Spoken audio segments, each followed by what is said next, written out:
এই অনুষ্ঠানের সম্মানিত সভাপতি, উপস্থিত প্রধান অতিথি, বিশেষ অতিথি মহোদয় সহ অন্য যারা এলাকার হিতৈষীবৃন্দ, প্রাক্তন ছাত্রছাত্রী এবং বর্তমান সকলকে আসসালামু আলাইকুম আলা মানিত্তাবাল হুদা।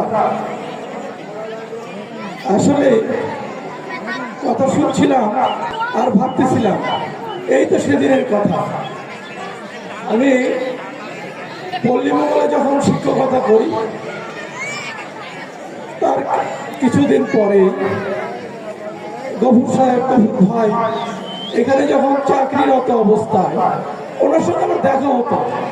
আমরা প্রায় ওই ভেপসি নামক ব্রিজের আশেপাশে উনি সাইকেল নিয়ে আসতেন, আমি সাইকেল নিয়ে যেতাম। এই যে বিভিন্ন পর্যায়ে তারপর কথা হতো, অনেক সময় পল্লীমঙ্গলে, তারপর বিভিন্ন জায়গায়। তা গফুর ভাই, ওনার মেয়ে আবার আমার ছাত্রী, ওনার মধ্যে বড় মেয়ে শারমিন, তার ছোট, তারা প্রায় তাদের কথা জিজ্ঞাসা করতেন।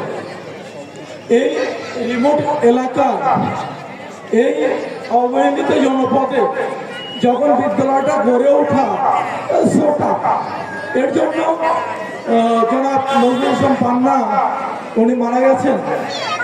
ওনার অনেক ভালো কাজের ভিতরে এটা একটা।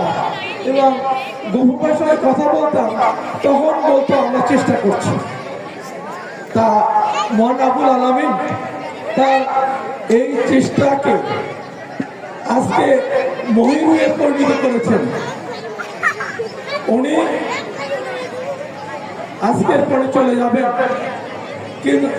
কিন্তু রেখে যাবেন তার অসংখ্য অনুসারী, যারা তাকে মনে করবে তিনি যে আলোকবর্তিকা এই অঞ্চলে ছড়িয়ে দিয়েছেন, তার জন্য মহান আব্দুল আলামিন ওনাকে নেক হায়াত দান করুন।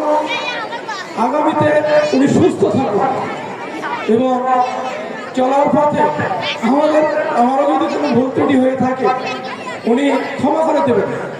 পরিশেষে সকলকে ধন্যবাদ জানিয়ে গফুর ভাইয়ের দীর্ঘ এবং নেক হায়াত কামনা করে সকলকে ধন্যবাদ জানিয়ে শেষ করছি। আল্লাহ হাফেজ, সকলকে ধন্যবাদ।